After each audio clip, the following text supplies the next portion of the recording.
ತಮಿಳುನಾಡು ರಾಜಕಾರಣ ಕ್ಷಣಕ್ಕೊಂದು ಬೆಳವಣಿಗೆ ಪಡೆಯುತ್ತಾ ಇದೆ. 108 ಸ್ಥಾನಗಳಲ್ಲಿ ಗೆದ್ದು ಸಿಂಗಲ್ ಲಾರ್ಜೆಸ್ಟ್ ಪಾರ್ಟಿ ಆಗಿರೋ ವಿಜಯ್ ಟಿವಿಕೆ ಪಕ್ಷ ಸರ್ಕಾರ ರಚನೆಗೆ ಕಸರತ್ತು ನಡೆಸ್ತಾ ಇದೆ. ಸದ್ಯಕ್ಕೆ ಕಾಂಗ್ರೆಸ್ನ 5 ಸೇರಿ ಟಿವಿಕೆ 113 ಸ್ಥಾನಗಳನ್ನ ಹೊಂದಿದೆ. ಇನ್ನು 6 ಸ್ಥಾನಗಳು ಬೇಕಾಗಿರೋದ್ರಿಂದ ಪಕ್ಷದ ನಾಯಕ ವಿಜಯ್ ಎಡಪಕ್ಷಗಳಿಗೆ ಪತ್ರ ಬರೆದು ಬೆಂಬಲ ನೀಡುವಂತೆ ಕೋರಿದ್ದಾರೆ. ವಿಜಯ್ ಅವರು ರಾಜ್ಯಪಾಲ ರಾಜೇಂದ್ರ ವಿಶ್ವನಾಥ್ ಅರ್ಲೇಕರ್ ಅವರನ್ನ ಸತತ 2ನೇ ದಿನವೂ ಭೇಟಿಯಾಗಿದ್ದು ಲೋಕಭವನದಲ್ಲಿ ಸರ್ಕಾರ ರಚನೆ ಕುರಿತು ಸುಮಾರು 1 ಗಂಟೆ ಚರ್ಚೆ ನಡೆಸಿದ್ದಾರೆ. ಟಿವಿಕೆ ಸಿಂಗಲ್ ಲಾರ್ಜೆಸ್ಟ್ ಪಾರ್ಟಿ ಆಗಿದ್ರು ಸರ್ಕಾರ ರಚನೆ ಅವಕಾಶ ಕೊಡದ ಗವರ್ನರ್ ವಿರುದ್ಧ ತೀವ್ರ ಆಕ್ರೋಶ ವ್ಯಕ್ತವಾಗ್ತಾ ಇದೆ ತಮಿಳುನಾಡಲ್ಲಿ.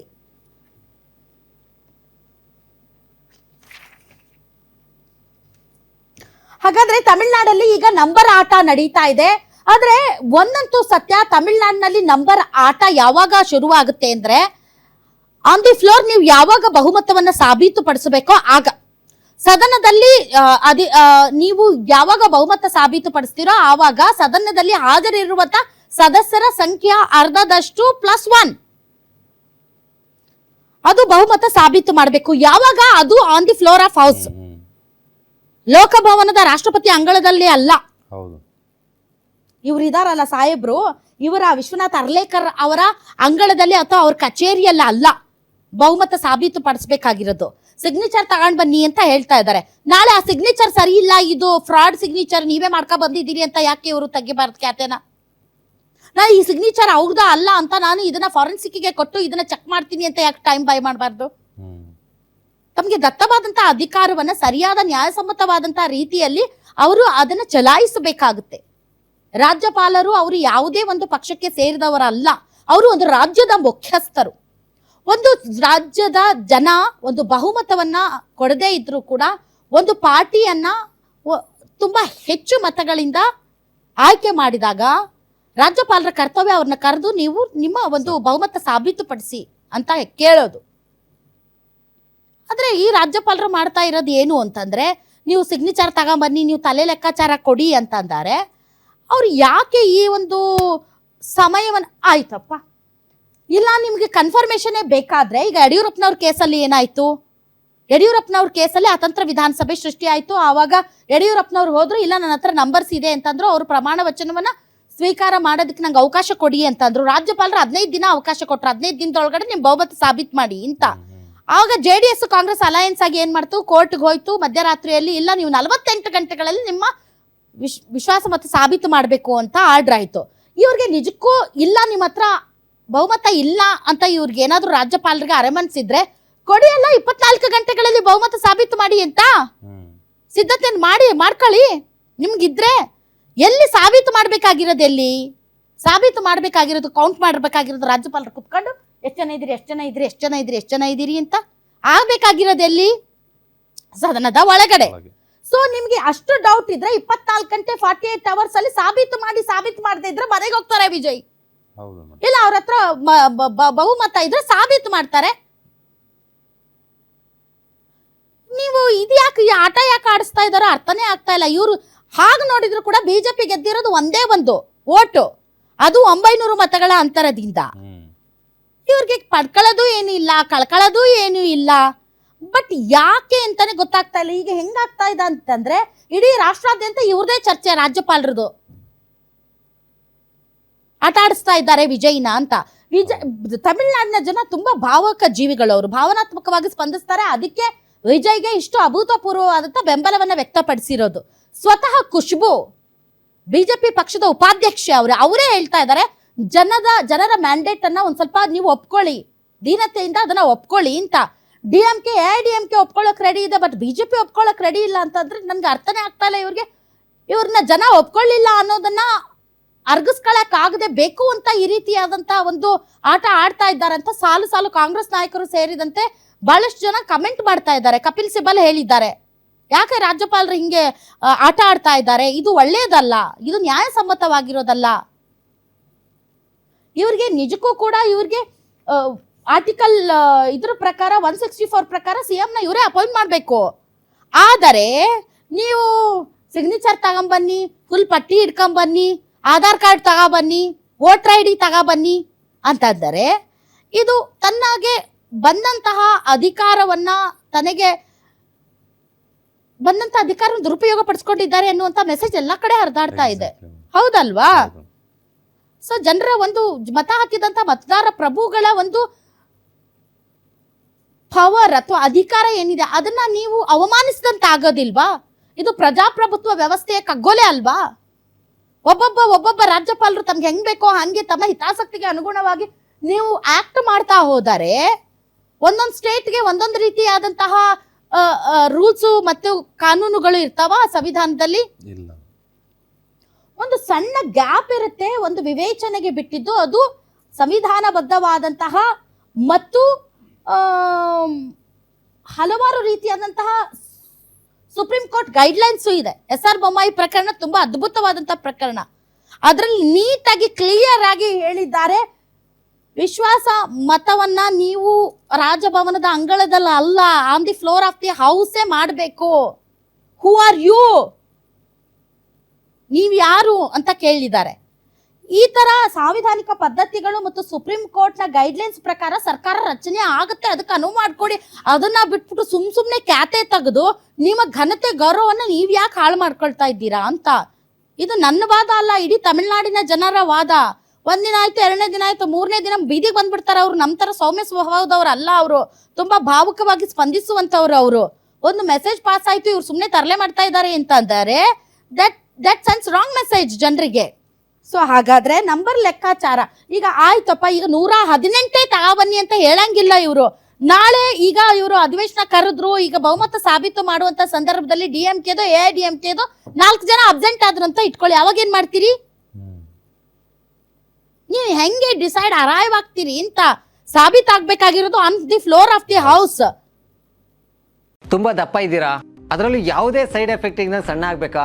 ಎಷ್ಟೋ ಜನ ಹೇಳ್ತಾ ಇದ್ರಿ, ಸರ್ ನಾನು ಜಿಮ್ಗೆ ಹೋಗ್ತಾ ಇದ್ದೀನಿ ಆದ್ರೂ ಸಣ್ಣ ಆಗ್ತಾ ಇಲ್ಲ ಸರ್, ವರ್ಕೌಟ್ ಮಾಡ್ತಾ ಇದ್ದೀನಿ ಆದ್ರೂ ಸಣ್ಣ ಆಗ್ತಾ ಇಲ್ಲ ಅಂತ ಹೇಳ್ತಾ ಇದ್ರಲ್ಲ. 100% ಯಾವ ಜಿಮ್ಗೂ ಹೋಗ್ದಂಗೆ ವರ್ಕೌಟು ಮಾಡ್ದಂಗೆ ನೀವು ಸಣ್ಣ ಆಗ್ಬೋದು. ಪ್ರತಿದಿನ ಬೆಳಿಗ್ಗೆ ಸಂಜೆ 2 ಟೈಮ್ ನಮ್ಮ ಜೀನಿ ಸ್ಲಿಮ್ ನ ಯೂಸ್ ಮಾಡಿ ಯಾವುದೇ ಸೈಡ್ ಎಫೆಕ್ಟ್ ಇಲ್ದಂಗೆ ನೀವು ಸಣ್ಣ ಆಗ್ತೀರಾ. ಯಾಕೆಂದ್ರೆ ಜೀನಿ ಸ್ಲಿಮ್ ಒಂದು ಉತ್ತಮ ಆಹಾರ.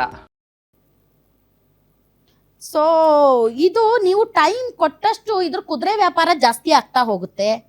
ಟೈಮ್ ಕೊಟ್ಟಷ್ಟು ಒಂಥರ ಜನರ ಒಂದು ಅಭಿಮತ ಏನಿದೆ ಅದಕ್ಕೆ ವಿರುದ್ಧವಾದಂತಹ ಅಸಂವಿಧಾನಿಕ ಪ್ರಕ್ರಿಯೆಗಳು ಜಾಸ್ತಿ ಆಗ್ತಾ ಹೋಗ್ತವೆ. ಬಹಳಷ್ಟು ಸ್ಪೆಕ್ಯುಲೇಷನ್ಸ್ ಈಗಾಗಲೇ ಇಲ್ಲ, ET ರೇಡ್, ID ರೇಡ್, ಅದು ಇದು ಈ ರೀತಿಯಾದಂಥ ತನಿಖಾ ಸಂಸ್ಥೆಗಳ ಮೂಲಕ ಅವ್ರ ಮೇಲೆ ಒತ್ತಡ ಹೇರಿ ಅವರು AIDMK ಜೊತೆನೆ ಹೋಗುವಂತೆ ಅವರನ್ನ ಒತ್ತಡಕ್ಕೆ ಒಳಪಡಿಸಲಾಗ್ತಾ ಇದೆ ಅನ್ನುವಂತಹ ವಾದಗಳು ಕೂಡ ಬರ್ತಾ ಇದೆ. ಯಾಕಂದ್ರೆ AIDMK ಮತ್ತು BJP ಅಲಯನ್ಸ್ ಇರೋದ್ರಿಂದ BJP ಒಂದು ಸ್ಥಾನದಲ್ಲಿ ಗೆದ್ದಿದ್ರು ಕೂಡ we are the part of government ಅನ್ನುವಂತಹ ಒಂದು ಹೆಗ್ಗಳಿಕೆಗೆ ಪಾತ್ರರಾಗಬೇಕು ಅನ್ನೋ ಒಂದೇ ಕಾರಣಕ್ಕೆ ಹಿಂಗ್ ಮಾಡ್ತಾ ಇದ್ದಾರೆ ಅಂತ ಇನ್ನೊಂದು ಕಡೆ ವಾದ ಬರ್ತಾ ಇದೆ. ಸೊ ರಾಜ್ಯಪಾಲರಿಗೆ ಯಾವ ಇಂಟ್ರೆಸ್ಟ್ ಇರೋದಿಲ್ವಲ್ಲ, ಕೊಡಿ 24 ಗಂಟೆ ಟೈಮ್ ಕೊಡಿ. 24 ಗಂಟೆ, only 1 day. Already you wasted 2 days. Signature ತಾಂಬ ಅಂತ ನಿಮ್ಗೆ ಅಷ್ಟೇ, ನಿಮ್ಗೆ ಖಡಾಖಂಡಿತವಾಗಿ ನಿಮ್ಗೆ ನಂಬರ್ಸೇ ಬೇಕು ಅಂತ ಅಂದಾರೆ ನೀವು 24 ಗಂಟೆಗಳಲ್ಲಿ ಸಾಬೀತು ಮಾಡಿ ಅಂತ ಹೇಳಿ ಅವರಿಗೆ. 3 ದಿನ ಹಿಂಗೆ ಟೈಮ್ ಬೈ ಮಾಡ್ತಾ ಇದ್ದೀರಲ್ಲ ನೀವು. ಯಾರಿಗೆ ಹೆಲ್ಪ್ ಮಾಡೋದಕ್ಕೆ, ಯಾರಿಗೆ ಫೇವರ್ ಮಾಡಕ್ಕೆ? ನಿಮ್ಮ ಹತ್ರ ನಂಬರ್ಸ್ ಇಲ್ಲ ಅಂತಂದ್ರೆ, ಈಗ ಯಡಿಯೂರಪ್ಪ ಅವ್ರು ಹೋದಾಗ ಅವ್ರ ಹತ್ರ ನಂಬರ್ಸ್ ಇರ್ಲಿಲ್ಲ, 104 ಇತ್ತು ಅವ್ರಿಗೆ. ಬಟ್ ರಾಜ್ಯಪಾಲರು ಅವ್ರಿಗೆ ಕೊಟ್ರಿ ನೀವು ಅವಕಾಶ. ಅದು ಹಂಗೆ ಆಗುತ್ತೆ. ಯಾಕೆಂದ್ರೆ ನಿಮ್ದು ಪ್ರೀಪೋಲ್ ಅಲಯನ್ಸ್ ಇಲ್ಲ ಅಂತ ಅಂದಾರೆ, ನಿಮ್ದು ಚುನಾವಣಾ ಪೂರ್ವ ಏನಾದ್ರೂ ನೀವು ಮೈತ್ರಿ ಮಾಡ್ಕೊಂಡಿದ್ದರೆ, ನಿಮ್ಗೆ ಮೆಜಾರಿಟಿ ಬಂದಿದ್ರೆ ಫಸ್ಟ್ ಅವ್ರಿಗೆ ಹೋಗುತ್ತೆ. ಫಸ್ಟ್ ರಾಜ್ಯಪಾಲರು ಅವ್ರನ್ನೇ ಕರೆದು ಆಯ್ತಪ್ಪ ನೀವು ಸರ್ಕಾರ ರಚನೆ ಮಾಡಿ ಅಂತ ಹೇಳ್ತಾರೆ. ಸೊ ಸೆಕೆಂಡ್ ಸಿನಾರಿಯೋ ಏನಂತಂದ್ರೆ, ಯಾರಿಗೆ ಅತಿ ಹೆಚ್ಚು ಸಿಂಗಲ್ ಲಾರ್ಜೆಸ್ಟ್ ಪಾರ್ಟಿ ಇರುತ್ತೋ ಅವ್ರಿಗೆ ಸಪೋರ್ಟ್ ಇದೆ ಅವ್ರಿಗೆ ಹೇಳ್ತಾರೆ. ಅವ್ರಾಗ ಬಂದ್ರು ಇವ್ರಾಗ ಕರೆದ್ರು ಏನೇ ಆಗ್ಲಿ. ಸೊ ಈಗ ಅಲ್ಲಿ ಫಿಟ್ಟಿನ್ ಆಗ್ತಾರೆ ವಿಜಯ್. ಅವ್ರು ಸಾಬೀತು ಮಾಡ್ತಾರೋ ಮಾಡಲ್ವೋ ಆ ದಿನಕ್ಕೆ ಅಲ್ಲಿ ಬಂದಿರುವಂತಹ ನಂಬರ್ಸ್, ಆ ಲೆಕ್ಕಾಚಾರದ ಅರ್ಥಮೆಟಿಕ್ ಪ್ರಕಾರ ಅವತ್ತು ಡಿಸೈಡ್ ಆಗುತ್ತೆ. ಬಿಡಿ, ಪ್ರಜಾಪ್ರಭುತ್ವದ ಅದ್ರ ತಂತಾನಾಗಿ ತಾನು ವ್ಯವಸ್ಥೆ ಅದ ಕೆಲಸ ಮಾಡೋದಕ್ಕೆ ಬಿಡಿ. ಅಲ್ಲ, ಜನ ಸುಮ್ನೆ ಅಂತೂ ಓಟ್ ಹಾಕಿಲ್ಲ ವಿಜಯ್ಗೆ ಅಲ್ವಾ? ಸುಮ್ನೆ ಹಾಕಿದ್ದಾರ? 10%, 12%, 11% ಇಷ್ಟು ವರ್ಷಗಳಿಂದ ಆಡಳಿತ ನಡೆಸಿರುವಂತಹ ದೊಡ್ಡ ದೊಡ್ಡ ಪಾರ್ಟಿಗಳದ್ದು ಕಿತ್ತಿ ಇವ್ರು ಕೊಟ್ಟಿದ್ದಾರೆ ಅಂದ್ರೆ ಜನ ಬದಲಾವಣೆ ಬಯಸ್ತಾ ಇದ್ದಾರೆ ಅಂತ ಅರ್ಥ ತಾನೆ. ಕರ್ನಾಟಕದಲ್ಲಿ 1%, 2% ಮಾತ್ರ ವೋಟ್ ಬದಲಾವಣೆ ಒಂದು ಪಕ್ಷದ ಭವಿಷ್ಯವನ್ನ ನಿರ್ಧಾರ ಮಾಡುತ್ತೆ. ಇಲ್ಲಿ 10% 11% ಕಿತ್ತಿರೋದು ಓಟು ಅಂದ್ರೆ ಅರ್ಥ ಜನ ಒಂದು ಬದಲಾವಣೆಯನ್ನ ಬಯಸ್ತಾ ಇದ್ದಾರೆ. ಆ ಬದಲಾವಣೆಯನ್ನ ನೀವ್ಯಾಕೆ ತಡೀತಾ ಇದ್ದೀರಿ? ಹೌದಲ್ವಾ? ಸೊ ಈಗ ನಂಬರ್ ಗೇಮ್ ಅಲ್ಲಿ ತಮಿಳುನಾಡಿನ ಒಟ್ಟು ಅಸೆಂಬ್ಲಿ 234 ಅಂದ್ರೆ ಅದರ ಅರ್ಧದಷ್ಟು ಅಂದ್ರೆ 117 ಆಗುತ್ತೆ. 117 ಪ್ಲಸ್ 1 118 ಆಗುತ್ತೆ. ವಿಜಯ್ ಅವರ ಟಿವಿಕೆ ಪಕ್ಷ 108 ಸ್ಥಾನ ಗೆದ್ದಿದೆ. ಕಾಂಗ್ರೆಸ್ ಪಕ್ಷದ 5 ಶಾಸಕರು ಈಗಾಗಲೇ ಬೆಂಬಲ ವ್ಯಕ್ತಪಡಿಸಿದ್ದಾರೆ. ಅವ್ರು ಮಾಡಿರೋದು ಎಷ್ಟರ ಮಟ್ಟಿಗೆ ಸರಿ ಅದು ಬೇರೆ ಚರ್ಚೆ, ಆ ಚರ್ಚೆನೂ ಮಾಡೋಣ. ಇನ್ನು ಟಿವಿಕೆ ಸಂಖ್ಯೆ ಈಗ 113ಕ್ಕೆ ಏರಿಕೆ ಆಗಿದೆ. ತಾಂತ್ರಿಕವಾಗಿ 112 ಅಂತ ಹೇಳಲಾಗ್ತಿದೆ. ಮ್ಯಾಜಿಕ್ ನಂಬರ್ ತಲುಪೋದಕ್ಕೆ ಇನ್ನು 6 ಶಾಸಕರು ಬೇಕು. ಈಗ ವಿಸಿಕೆ 2 ಮತ್ತು ಸಿಪಿಐ ಸಿಪಿಎಂ ನ ತಲಾ 2 ಒಟ್ಟು 4 ಶಾಸಕರ ಬೆಂಬಲ ಪಡೆಯಲು ವಿಜಯ್ ಸರ್ಕಸ್ ಮಾಡ್ತಾ ಇದ್ದಾರೆ.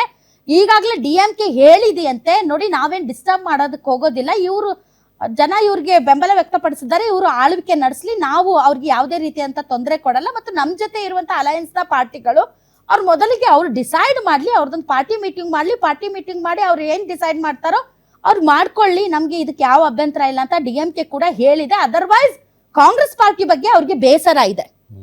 ಈಗ ಕೆಲವೊಂದು ನಿರ್ಣಯಗಳನ್ನ ಅವ್ರು ತಗೊಂಡಿದ್ದಾರೆ ಒಂದು ತಮ್ಮ ಪಾರ್ಟಿ ಮೀಟಿಂಗ್ ನಲ್ಲಿ. ಸೊ ಅದರಲ್ಲಿ ಕಾಂಗ್ರೆಸ್ ಬಗ್ಗೆ ಬೇಸರವನ್ನ ವ್ಯಕ್ತಪಡಿಸಿದ್ದಾರೆ. ಆ ಬೇಸರ ಸಾಧುನೆ, ಅದರ ಬಗ್ಗೆ ನಾವು ಡಿಸ್ಕಸ್ ಮಾಡೋಣ. ಸೊ ಈಗ 4 ಶಾಸಕರು ಅವರು ಇವ್ರ ಜೊತೆ ಇದ್ದಾರಾ ಇಲ್ವಾ ಅಂತ ಡಿಸೈಡ್ ಆಗ್ಬೇಕಾಗಿರೋದು ಎಲ್ಲಪ್ಪ. ಎಲ್ಲರೂ ಕೇಳ್ತಿರುವಂತ ಏಕೈಕ ಪ್ರಶ್ನೆ, ಎಲ್ಲಿ ಡಿಸೈಡ್ ಆಗ್ಬೇಕು? On the floor of the house. ಕೊಡಿ, ಅವ್ರು ಕೊಡಿ. 24 ಗಂಟೆನೋ 48 ಗಂಟೆನೋ ಸಾಬೀತು ಮಾಡ್ಲಿಲ್ಲ ಅಂದ್ರೆ ಮುಗಿದೋಯ್ತು. ಬೇರೆ ಪಕ್ಷ ಐ ಡೋಂಟ್ ನೋ ಅವ್ರಿಗೆ ಏನ್ ಹಿತಾಸಕ್ತಿ ಇದೆ. ಇವಾಗ ನಾವು ನೋಡಿದೀವಿ, ನಮ್ ಕಣ್ ಮುಂದೆ ಬಹಳ ಎಕ್ಸಾಂಪಲ್ ಇದೆ. ನಮ್ ಕರ್ನಾಟಕನೇ ದಿ ಬೆಸ್ಟ್ ಎಕ್ಸಾಂಪಲ್ ನೀವು ತಗೊಳ್ಳಿ. ನಮ್ ಕರ್ನಾಟಕದ SR ಬೊಮ್ಮಾಯಿ ಅವರ ಕೇಸ್ ಏನಿದೆ ಅದು ಇಡೀ ರಾಷ್ಟ್ರದಾದ್ಯಂತ ಹಲವಾರು ಬಾರಿ ಇಂಥ ವಿಷಯಗಳಲ್ಲಿ, ಎಸ್ಪೆಷಲಿ ರಾಜ್ಯಪಾಲರ ಅಧಿಕಾರ ಮತ್ತು ಸರ್ಕಾರ ರಚನೆಯ ಸಂದರ್ಭದಲ್ಲಿ, ಮುಖ್ಯಮಂತ್ರಿಗಳನ್ನ ಅಪಾಯಿಂಟ್ ಮಾಡೋ ಸಂದರ್ಭದಲ್ಲಿ ಈ ಒಂದು ಸುಪ್ರೀಂ ಕೋರ್ಟ್ನ ತೀರ್ಪು ಏನಿದೆ ಒಂದು ತೀರ್ಪು ಅಂತ ಹೇಳ್ತಾರೆ. ಅದು ನಮ್ಮ ಮುಂದೆ ಇದೆ. ಯಡಿಯೂರಪ್ಪ ಅವ್ರ ವಿಚಾರದಲ್ಲಿ 104 ಇದ್ರು ಕೂಡ ಅವ್ರಿಗೆ ನೀವು ಪ್ರಮಾಣ ವಚನ ಸ್ವೀಕರಿಸಿ 2 ದಿನಕ ಸಿಎಂ ಅನ್ನೋ ತರದಲ್ಲಿ ಆಗೋಯ್ತು ಯಡಿಯೂರಪ್ಪನವರು ಚರಿತ್ರೆಯಲ್ಲಿ.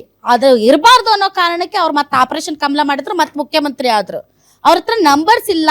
JDS ಮತ್ತು ಕಾಂಗ್ರೆಸ್ ಅಲಯನ್ಸ್ ಆಗಿ ಅವ್ರ ಹತ್ರ ಪಕ್ಕಾ ನಂಬರ್ಸ್ ಇದಾರೆ ಅಂತ ಗೊತ್ತಿದ್ರು ಕೂಡ ರಾಜ್ಯಪಾಲರು ಯಡಿಯೂರಪ್ಪನವ್ರಿಗೆ ಸಿಂಗಲ್ ಲಾರ್ಜೆಸ್ಟ್ ಪಾರ್ಟಿ ಅಂತ ಅವ್ರಿಗೆ ಆಹ್ವಾನ ಕೊಟ್ಟರು, ಅವರು ಬಹುಮತ ಸಾಬೀತು ಮಾಡಕ್ ಆಗಿಲ್ಲ. ಸೊ ನೀವು ಅದನ್ನಾದ್ರೂ ಮಾಡಿ. ಅವ್ರ ನಂಬರ್ಸ್ ಇಲ್ಲ ಅಂದ್ರೆ ಡೆಫಿನೆಟ್ಲಿ ಬಿದ್ದೋಗ್ತಾರ ಅವರು. ಸೊ ಇದು ವಿಷಯ ಅಲ್ಲಿ ನಡೀತಾ ಇರೋದು. ಈಗ ಸ್ಲೋಲಿ ಬಿಜೆಪಿಯಲ್ಲೂ ಕೂಡ ಬಹಳಷ್ಟು ಜನ ಮಾತಾಡೋದಕ್ಕೆ, ಯಾಕೆ ಅಂತಂದ್ರೆ ಆ ತಮಿಳು ಅನ್ನುವಂತ ಅಸ್ಮಿತೆ ಅಂತದ್ದು ಅದು ಅವ್ರನ್ನ ಒಗ್ಗಟ್ಟು ಮಾಡುತ್ತೆ. ನೀವು ಯಾವುದೇ ಪಕ್ಷದಲ್ಲಿ ಇರ್ರಿ.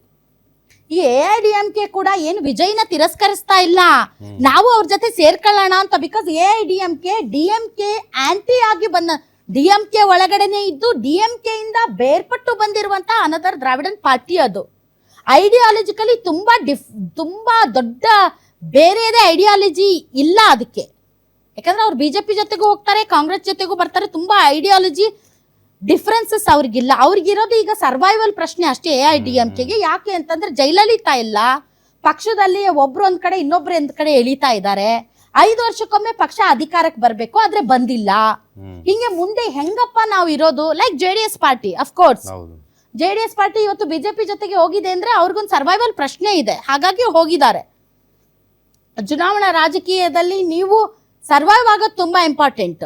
ಹಾಗಾಗಿ ಅವ್ರಿಗೆ ಈಗ ಬಿಟ್ಕೊಟ್ಬಿಟ್ರೆ 10-15 ವರ್ಷ ವಿಜಯ್ನ ಯಾರು ಅಳ್ಳಾಡ್ಸಕ್ ಆಗೋದಲ್ಲ ತಮಿಳ್ನಾಡಲ್ಲಿ. ಬಟ್ ಜನ ದೇಶಕ್ಕೆ ಬಗ್ಗಲೇಬೇಕು. ನಿಮ್ಮನ್ನ ಸಾರಾಸಗಟಾಗಿ ತಿರಸ್ಕರಿಸಿದ್ದಾರೆ ಜನ. ಅದನ್ನ ನೀವು ಅತ್ಯಂತ ದೀನತೆಯಿಂದ ಸ್ವೀಕರಿಸಬೇಕು.